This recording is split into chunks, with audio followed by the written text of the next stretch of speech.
안녕하십니까. 에세파TV입니다.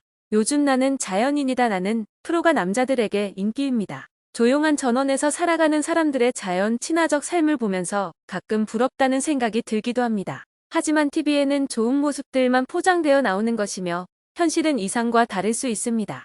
만약 전원주택의 삶을 꿈꾸신다면 다음과 같은 조건은 반드시 살펴보고 결정하여 노후의 행복한 삶을 누리실 수 있을 것입니다. 지금부터 매수할 때 주의해야 할 전원주택 유형에 대해 알아보겠습니다. 시작 전 좋아요와 구독을 해주시면 정말 감사하겠습니다. 첫 번째, 접근성이 좋지 않은 곳입니다. 주변에 아무것도 없는 곳을 조용하고 힐링되는 전원주택이라 생각할 수 있겠지만 크나큰 착각입니다. 편의점, 병원, 마트 등 도심 속에서 흔하게 접할 수 있는 곳을 꼭 차를 타고 먼 길을 나가야 이용 가능하다고 생각하면 매우 번거롭습니다. 또 만약 자동차를 사용할 수 없는 경우가 생긴다면 택시를 이용해야 하는데 접근성이 뛰어나지 않은 곳은 택시가 잘 오지도 않습니다. 이 외에도 문제는 많습니다. 만약 겨울에 눈이 많이 오게 된다면 제설 작업을 해야 하고 가족들과 함께 치운다고 해도 눈을 치우다 골병이 들 수도 있습니다. 오히려 전원주택은 어느 정도 시설이 갖춰진 지역에서 구해야 안정적인 생활을 할 수 있습니다. 절대 사면 안 되는 전원주택 두 번째는 전망을 최우선으로 지은 집입니다. 지인 중에서 바닷가 바로 앞에 집을 매수한 분이 계셨습니다. 직접 가봤지만 전망이 너무 좋아 머물러 있는 동안 경치에 취해 행복한 시간을 보냈습니다. 그런데 시간이 지나고 어느 해 태풍이 와서 집 안방까지 바닷물이 들어왔었다고 합니다. 그래서 도배 및 세간을 정리 수리를 하느라 매우 고생하셨다는 이야기를 들었습니다. 이렇게 전망 중심으로 집을 지어 집이 망가지는 경우가 허다합니다. 또 다른 예로 집을 서양 또는 북향으로 지어 해가 잘 들지 않아 겨울철에 춥게 보낼 수 있고 난방비도 많이 듭니다. 또 해가 잘 들지 않아 집 안 곳곳에 곰팡이가 계속 생깁니다. 세 번째, 집주인의 취향이 반영된 특별한 구조로 지은 집입니다. 이런 집들은 일반적인 형태를 띠지 않고 인테리어에 중점을 두고 특별하게 만들다 보니 건물 하자가 생긴다면 가볍게 해결할 수 없고 전문 업체를 불러 해결해야 합니다. 이런 경우 본이 일반적인 주택보다 비용이 과다하게 발생하는 경우가 많습니다. 네 번째, 테라스가 넓은 집입니다. 막상 살아보면 테라스는 유용하게 쓸 일이 없습니다. 나중에는 결국 빨래를 널어놓는 곳으로 밖에 쓰이지 않으며 가장 큰 문제는 배수구가 자꾸 막힌다는 겁니다.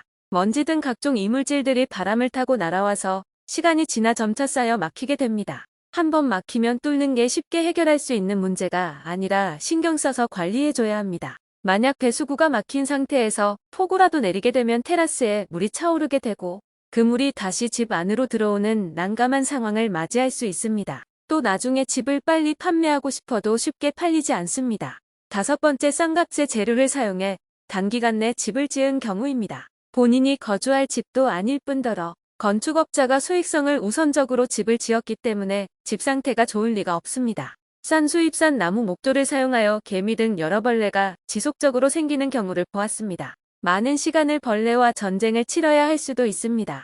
따라서 시공사가 어떤 재료를 사용해 집을 지었는지 꼭 체크해야 합니다. 또한 어떤 단열재를 사용했느냐에 따라 가격 차이도 천차만별이고 난방비도 크게 차이납니다. 따라서 적절한 단열재를 사용했는지, 창문 두께는 규격에 맞는지, 또 재료와 시공 방법들을 적절했는지를 꼼꼼하게 살펴봐야 합니다.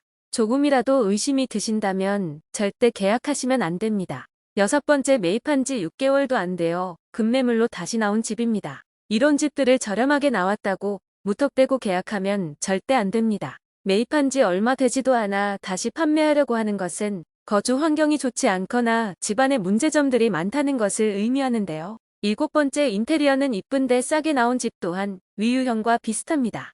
외형적으로 바라봤을 때 훌륭한 집처럼 보이지만 단열이 제대로 되어 있지 않다던가 누수가 생겼다든지 직접 살아보지 않으면 깨닫지 못할 문제점들을 발견하고 판매하는 것일 가능성이 듭니다. 그렇기 때문에 급매가 나온다고 하더라도 계약을 서두르지 마시고 내가 집을 잘 모른다면 전문가와 동행하여 꼼꼼히 하나하나 따져봐야 합니다. 여덟 번째, 단지형 전원주택입니다. 단지형 전원주택은 특성상 이웃집과 거리가 매우 가까운데요. 조용히 전원 생활을 즐기고 싶은 분들이라면 이런 집은 피하는 게 좋습니다. 단지형 전원주택은 이웃끼리 거리가 가까운 만큼 개인의 사생활들이 노출되고 이웃집 소음 때문에 스트레스를 받을 수 있습니다. 예를 들어 잦은 음주와 밤늦게까지 시끄럽게 노는 것을 좋아하는 이웃이 주변에 있다면 악몽의 전원 생활을 맞이할 수 있으니 단지로 구성된 주택을 구매할 때 내 이웃들을 잘 확인하셔야 합니다. 9번째, 혐오시설이 근처에 있는 주택입니다. 대표적인 혐오시설은 쓰레기 매립지, 축사, 도축장, 비행장, 군부대 등이 있습니다. 처음 가보는 지형인 경우 주변에 무엇이 있는지를 꼭 확인하셔야 하며 혐오시설이 있다면 삶의 질을 떨어뜨림으로 피하는 것이 좋습니다. 또한 주변 건축 계획을 살펴보고 향후 몇 년간 내가 거주 예정 지역에 혐오시설이 들어올 계획이 있는지까지 철저히 체크하셔야 합니다. 10번째, 넓은 집입니다. 보통 도심에서는 4인 가구 기준 30평대에서 살다 시골로 내려가면 넓고 쾌적한 집에 살기를 희망하셔서 최소 50, 60평 이상의 집으로 가고 싶어 합니다. 자녀 및 손자 손녀들이 넓은 집에서 마음껏 뛰노는 장면을 생각하면 뿌듯해집니다. 또한 손님 접대용 게스트룸 등의 용도로 넓은 집을 선호하시는 분들이 많습니다. 그런데 집이 넓을수록 난방비는 많이 들고 관리는 매우 힘들어집니다. 실제 전원주택으로 거주지를 옮기신 분들이 할 일이 엄청 생겼다며 불평을 쏟아내는 분들이 많습니다. 마당의 잡초 관리는 물론이며 텃밭 관리를 해줘야 하고 집안 청소도 해야 하고 하자가 생기면 고쳐야 하고 쉴 새 없이 부지런하게 활동해야 합니다. 불필요하게 넓은 집을 구매하는 것은 노후에 최악의 선택이 될 것입니다. 이번 영상을 통해 전원주택의 실상과 구매하면 안 되는 전원주택 유형을 알아봤습니다.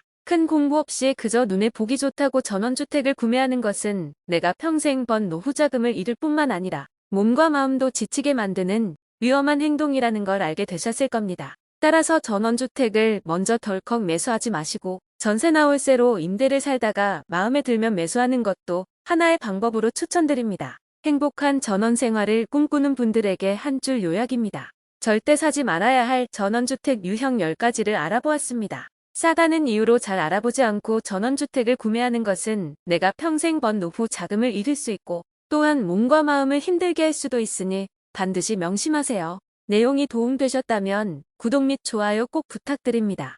다음에도 좋은 영상으로 찾아뵙겠습니다. 감사합니다.